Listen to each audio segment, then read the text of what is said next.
Hello students, in the previous class we have discussed about introduction to ethers and epoxides, uh, and moreover the nomenclature of ethers and epoxides, that is IUPAC nomenclature, and common system is also there, that were discussed in the last class. And coming to preparations, one preparation is discussed in the previous class, that is Williamson synthesis. Williamson synthesis is a reaction in which the sodium alkoxides, that is sodium or potassium alkoxides, when they are heated with alkyl halides, they form ethers. This reaction is discussed in the previous class, and now today in this class we are going to discuss one more preparation method, that means for the preparation of epoxides from alkenes, and also in this class we are going to discuss physical properties and chemical properties of ethers and epoxides.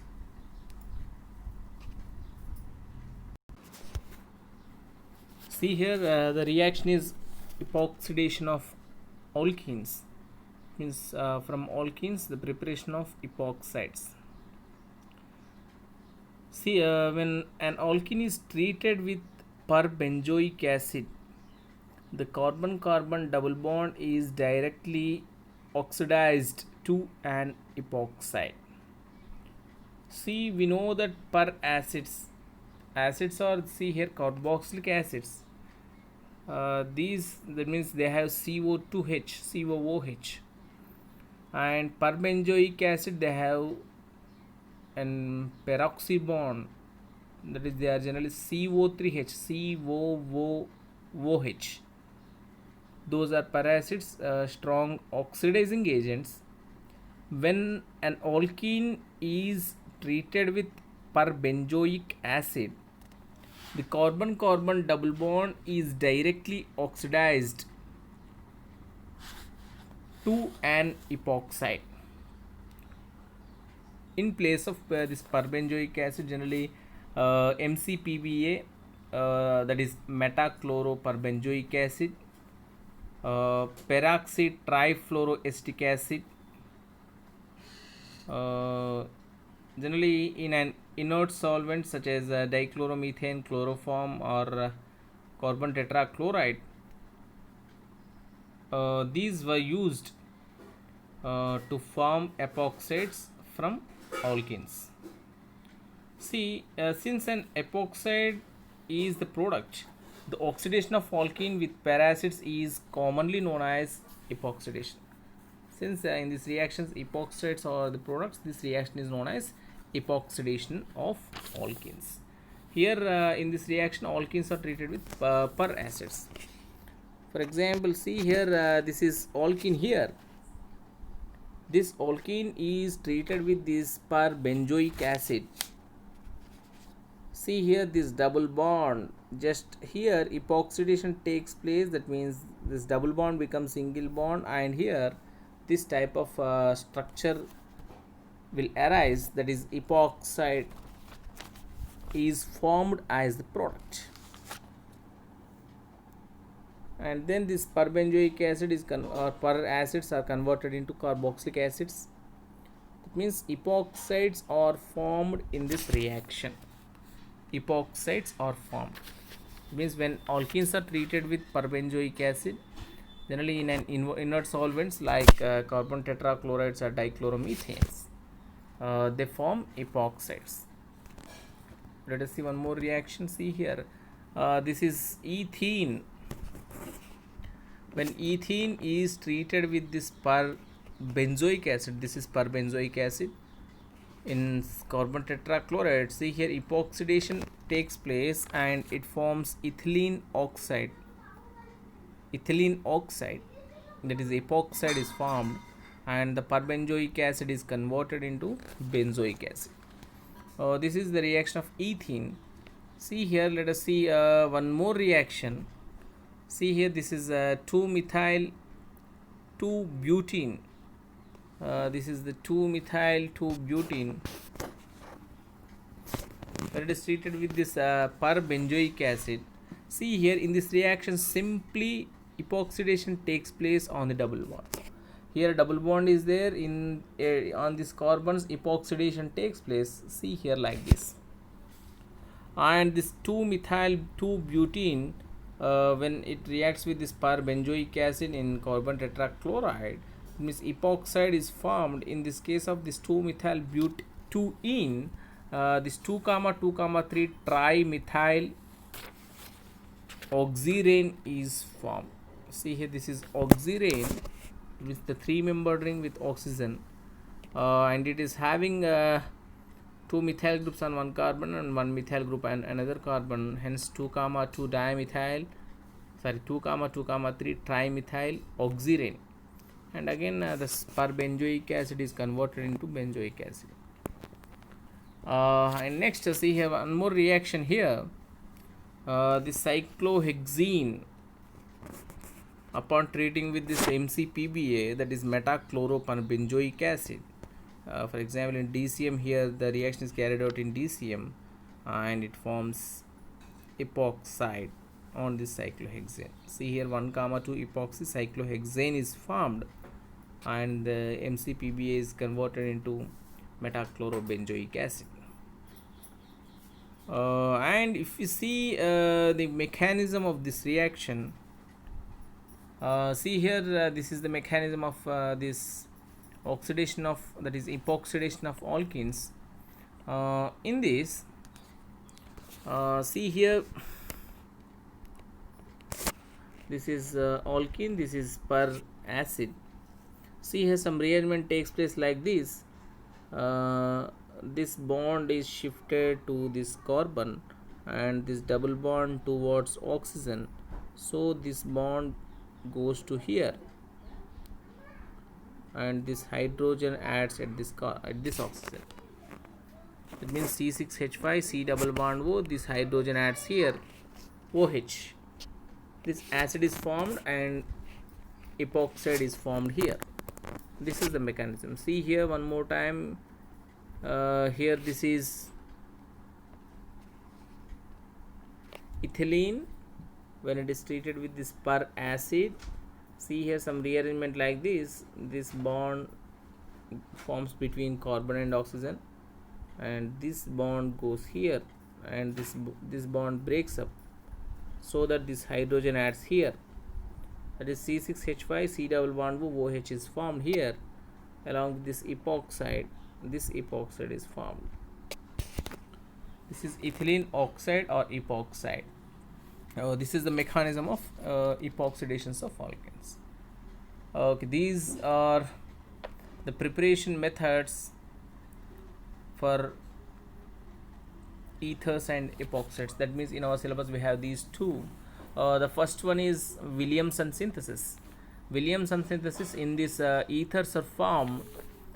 This is the reaction when sodium or potassium alkoxides are treated with alkyl halides in the presence of, that means when they are heated, they form ethers. That is Williamson's synthesis. And next, epoxidation of alkenes, that is when alkenes are oxidized simply with perbenzoic acids, then epoxidation takes place at double bond. This is known as epoxidation of alkenes. Next, coming to the properties of ethers and epoxides. First, coming to physical properties. Coming to for this, the lower molecules, that is dimethyl ether and ethyl methyl ethers. These are gases, and higher ethers, that is all other ethers or colorless liquids with pleasant smell. See here the first one, that is dimethyl ether and ethyl methyl ethers. These two are gases. The all other ethers are colorless liquids with pleasant smell. And if you observe, see here the structure, uh, see here of these ether molecules. These ether molecules are slightly polar. The COC bond angle is see here, this is 120 degrees. The dipole moments of these two CO bonds, see here, this is alkyl, this is alkyl group, this is alkyl group. That means here carbon is attached to this oxygen, and here also carbon is attached to this oxygen. The bond angle is here 120 degrees, and here the two C double bond bonds, this bond and this bond, they do not cancel out because they are not in opposite direction. Hence the ethers are slightly polar. For example, the dipole moment of dimethyl ether is 1.18 dB units. That means ethers are slightly polar.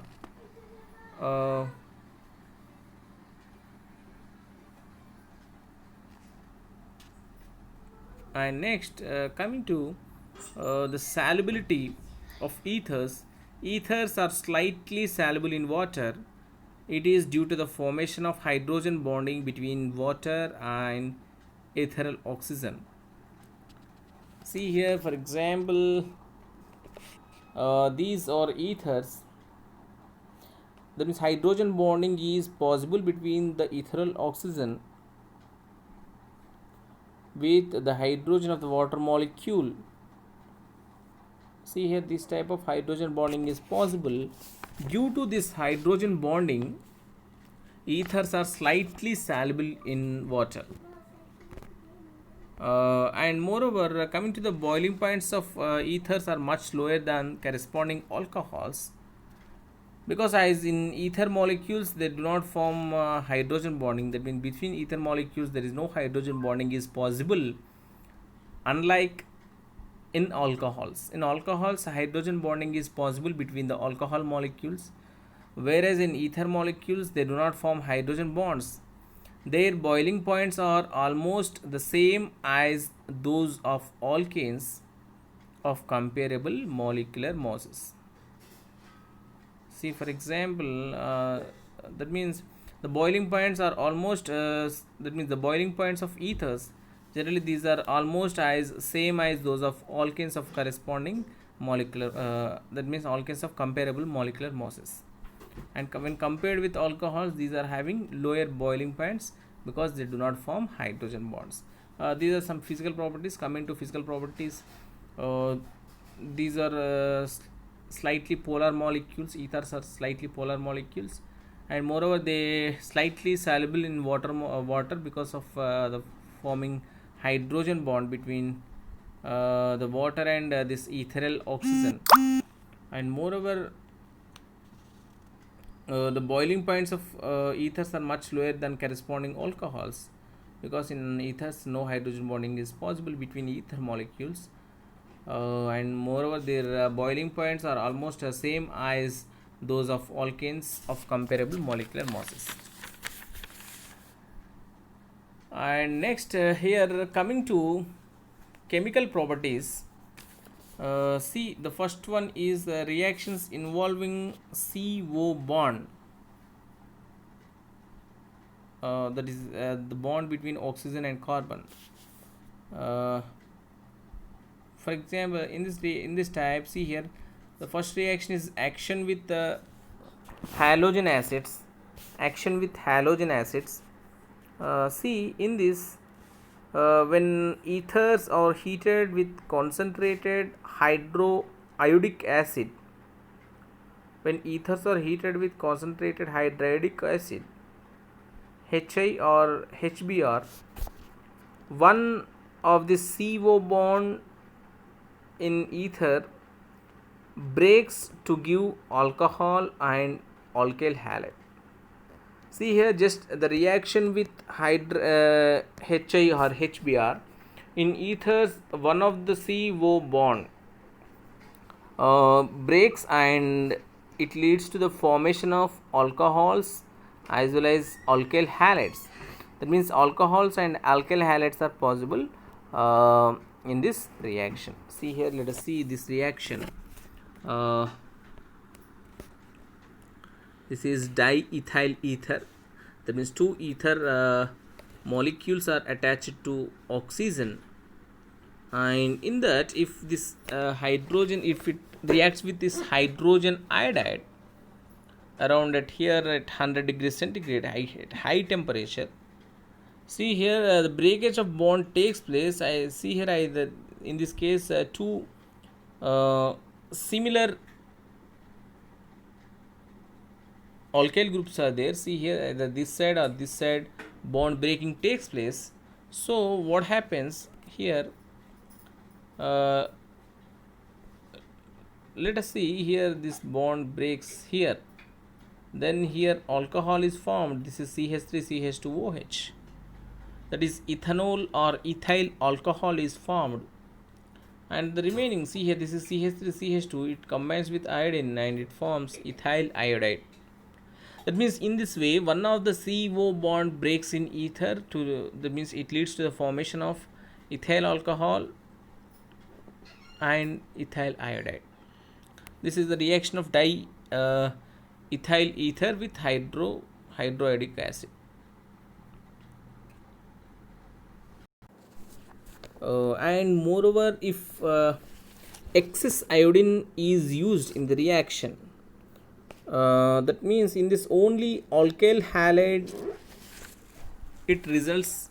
That means only alkyl halide is formed in this reaction, because if this excess hydriodic acid is used, we know that actually the products are alcohol and alkyl halides.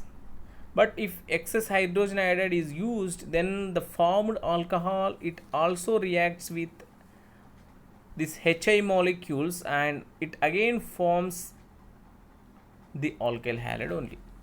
So if excess of hydrogen iodide or hydriodic acid is used, then only alkyl halide formed as the product.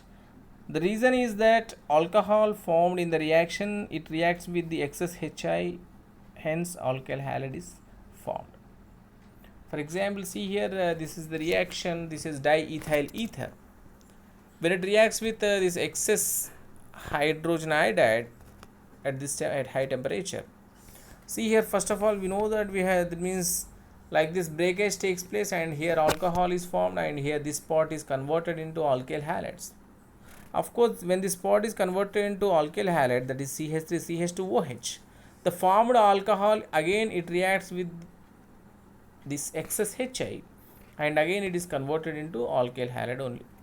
It means when excess HI is used, only alkyl halide results as the product. And next, coming to the reactivity of this HX hydrogen halides. This hydrogen iodide is more reactive here than hydrogen bromide. Then it is more reactive than hydrogen chloride. The HI is more reactive than HBr, further more reactive than HCl. Because the reason is that this iodide is a better nucleophile than bromide, which is better nucleophile than chloride ion. See, as iodine is the best nucleophile among these three, this HI is more reactive towards this reaction.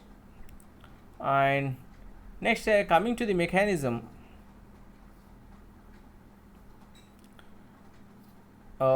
see here, when we see the mechanism of this reaction, that is reaction with halogen acids, the cleavage of the CO bond in ethers takes place as described like this. First of all, this SN1 mechanism. In this mechanism, what happens? First, the hydrogen iodide, which is used, it dissociates into H plus and X minus. And next, see here, this in the second step, this ether molecule, it reacts with the electrophile here, that is H plus, and this H plus adds at oxygen, and it forms this protonated ether molecule, and this protonated ether is, that means here the breakage of bond takes place like this, and it forms a carbocation and alcohol is formed. And in the fourth step, the remaining the carbocation which is formed, it reacts with the nucleophile and it forms alkyl halide. It forms alkyl halide. This is the possible SN1 mechanism. As you know that SN1 mechanism, it involves the formation of intermediate carbocation. That means the reaction of this in this reaction in this SN1 mechanism, it involves the formation of intermediate carbocation from the protonated ether. See here, once again this is HX, it forms H, that means it dissociates into H plus and X minus, and this ether, it reacts with the proton, and this proton adds its oxygen and it forms a protonated ether molecule. So this is an ion. Okay, this protonated ether, it dissociates into a carbocation as well as alcohol molecule. See here, like dissociation takes place here, and this pot is formed as alcohol, and this R is formed as carbocation here. And in the last step, the carbocation which is formed, it reacts with the X minus and leads to the formation of RX. This is the possible SN1 mechanism for this reaction. And next, the possible SN2 mechanism for this reaction. Firstly, the proton of the acid gets bonded to the oxygen atom of ether to form oxonium salt or protonated ether. See here, first this proton of this acid, it gets attached to the oxygen of the ether to form a protonated, that is ether or oxonium salt. This is a protonated ether or oxonium salt. In the second step, see here, the protonated ether undergoes the nucleophilic attack by halide, that is X minus, to form alkyl halide and alcohol. See here, the addition of this X minus here, that means the attack of X minus on this protonated ether. See here, it attacks on this R, and here the breakage of bond takes place, and it is converted into ROH, whereas this R is attached with X and it forms RX.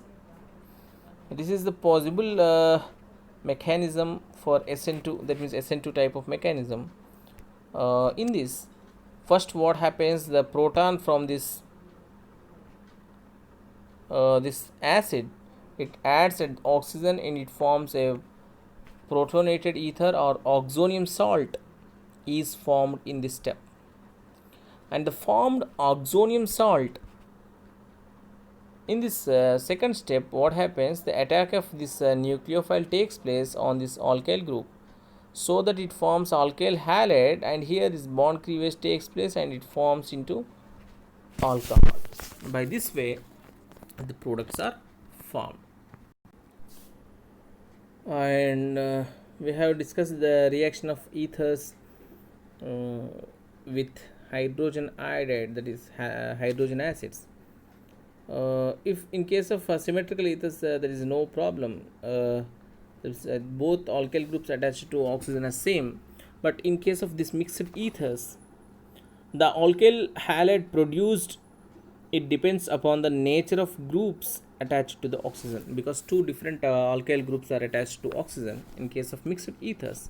Depending upon the alkyl groups attached to the oxygen, the formation of alkyl halide and alcohol formation takes place.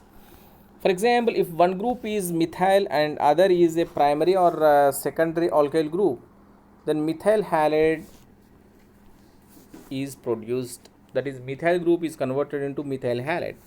For example, see here, if this in this ether one is methyl group and another one is primary group or secondary group, then what happens? This methyl is converted into methyl halide, it is alkyl halide, while the remaining group is converted into alcohol. Remember this point. For example, this is ethyl methyl ether. Upon treating with this hydrogen iodide, it leads to the formation of methyl iodide and ethyl alcohol. And next, see here,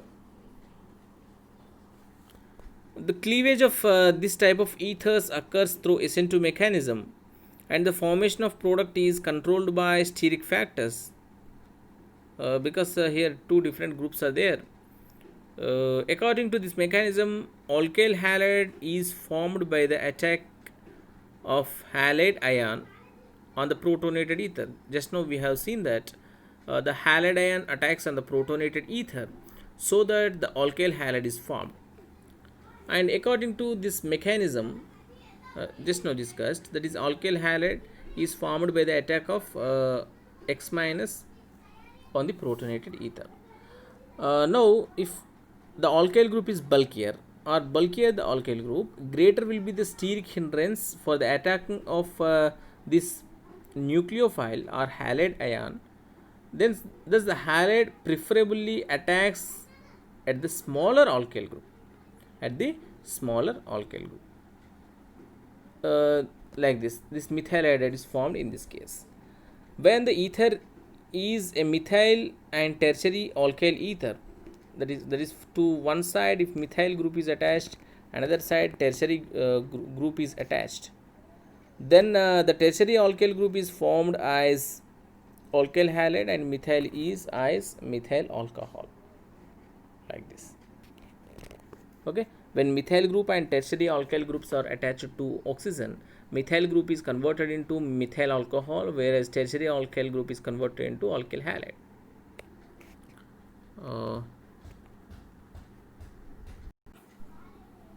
And moreover, in case of alkyl aryl ethers, the cleavage of aromatic carbon oxygen bonds is much more difficult. Hence, in this case of alkyl aryl ethers, alkyl halides and phenols generally occurs. That is about alkyl aryl ethers. And moreover, the next reaction, that is acid catalyzed ring opening of epoxides. That means the ring opening of epoxides is carried out in the presence of acid catalyst. See, the epoxide ring in the neutral or basic medium is attacked by nucleophile. However, if the reaction is carried out in acidic medium, there is an initial electrophilic attack of proton, that is H plus ion, on epoxy oxygen, which is followed by the nucleophilic attack that completes the reaction. In other words, the species which undergoes nucleophilic attack is the conjugate acid of the epoxide. Okay, for example, see here, this epoxide is there in the presence of these acids. See here, first what happens, the attack of proton on this epoxy oxygen takes place, which is followed by the nucleophilic attack, that is the attacked by the bromide ion. It forms that means it completes the ring opening. See here, first H plus attacks at oxygen, and next to the bromine attacks at another carbon, and it forms, see here, for example, this molecule, that is ethylene epoxide, it forms 2-bromoethanol. And for example, this epoxide, when it is treated with this ethyl alcohol, see here, this in the presence of this acidic condition, C2H5O group is attached to one carbon and one side OH. This 2-ethoxyethanol is formed. And moreover, this is ethylene oxide, when it is that means with water in presence of acidic medium, it forms ethylene glycol. This is the ring opening reaction of epoxides. That means epoxides undergo ring opening in the presence of this acid catalyst. First, the proton attacks at the epoxy oxygen. Then the remaining, the nucleophile, that is the halide ion, attacks takes place, so that the ring opening of epoxides takes place. This is about acid catalyzed ring opening of the reaction. And coming to the mechanism, let us consider this reaction. This is ethylene oxide, and when it is treated with this water in the presence of acidic conditions, it forms this glycol. Let us see the mechanism of this reaction. Let us see.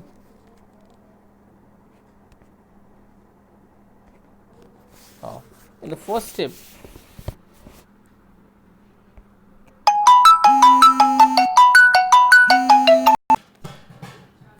if we see the mechanism for this reaction, see first what happens. The protonation of this epoxide takes place. The protonation of epoxide, that means, see here,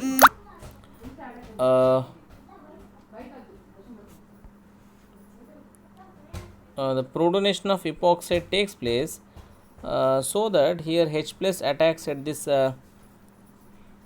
oxygen, and here this protonated epoxide forms, that is ethylene oxonium ion formation takes place.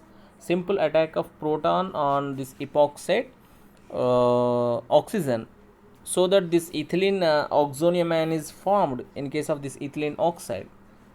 And in the step 2, and in the next step, the nucleophilic attack of takes place on the carbon atom of the oxonium ion. See here this nucleophile attacks on this carbonium ion, hence we get the ring opening takes place. As the nucleophile attacks on carbon, then this CO bond cleavage takes place, so that it leads to the formation of this that means ring opening takes place. And next, in the third step, the loss of proton to complete the reaction takes place. Very simple mechanism for this reaction.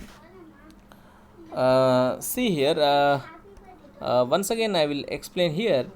This is first of all, the proton attacks at the oxygen of the epoxide, and it forms this ethylene oxonium ion is formed in the first step, that is protonation of oxygen of the epoxide takes place. And here in the form, that means the formed ethylene oxonium ion, on this the attacking of nucleophile takes place. This nucleophile attacks at the carbon of the epoxide or this oxonium. Then what happens, the here ring opening takes place, so that it leads to the, that means ring opening takes place. Here the ring is opened in this second step. And in the third step, see here the excess proton, here this excess proton, that means this ion loses the excess proton, and to complete the reaction, here this ethylene glycol is formed. This is the mechanism, simple mechanism of this reaction.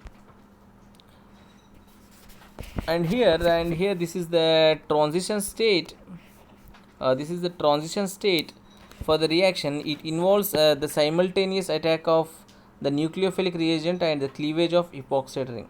See here this nucleophile, this is simultaneous attacking of nucleophile, this dotted bond. At the same time, this ring opening is also takes place, that is simultaneously the formation of bond and the cleavage of bond takes place. That means from the if they observe the transition state, it appears that the positive charge appears on carbon atom, so the substitution will be preferably takes place at the carbon, which can better stabilize in developing positive charge. See, for example, if we observe here, let us see one more reaction. For example, in this reaction, this is the reaction. In this reaction, see here, both carbons are unsymmetrically substituted by different groups. This carbon is substituted with one methyl, while this carbon is substituted with two methyls. See here, this carbanium, this is tertiary carbon. This carbon which is attached to two methyl groups. That carbon, the formed positive charge on this carbon is more, that means stabilized, because as the alkyl groups are they are electron donating groups, they stabilize the positive charge formed on this carbon. Hence, see here in this methyl alcohol, the nucleophile, that is CH3O minus, the attacking of the CH3O minus takes place on this carbon atom. See, as the presence of two alkyl groups, it stabilizes the positive charge formed on this carbon. Hence, when the reaction is with methyl alcohol, the nucleophilic attack, that is methoxy ion, the nucleophilic attack takes place on this carbon preferentially. Hence, here in this carbon OH group comes here, and on this carbon this OCH3 group is attached. That means this forms the product, that is 3-methoxy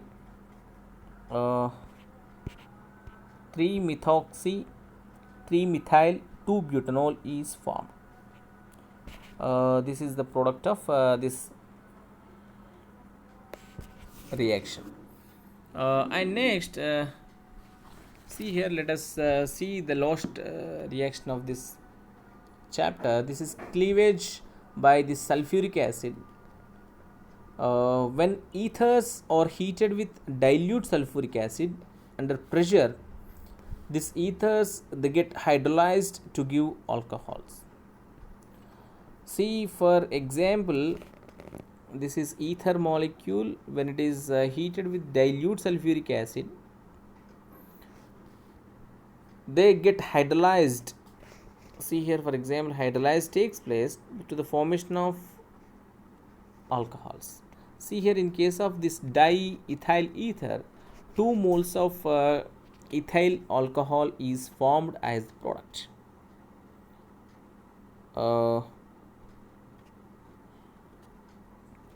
See, if ethers are heated with concentrated sulfuric acid, then we get alcohol and ethyl hydrogen sulfate.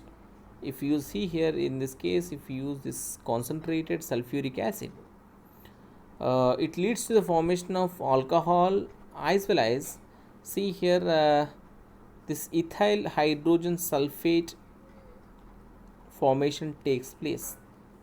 That is, alkyl hydrogen sulfate is also formed. This is the reaction. And next,